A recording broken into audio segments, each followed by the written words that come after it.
ийм цаас ордог газар шүү дээ. Арай болов байна. Дөнгөж эхэлсэн. Энэ жил шүү дээ.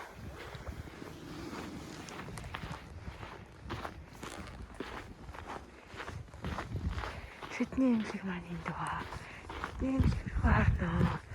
Шидэн цлаа. Цагаас хоцорцоо. Ороо загнал. Дэлгүй яа. Цас.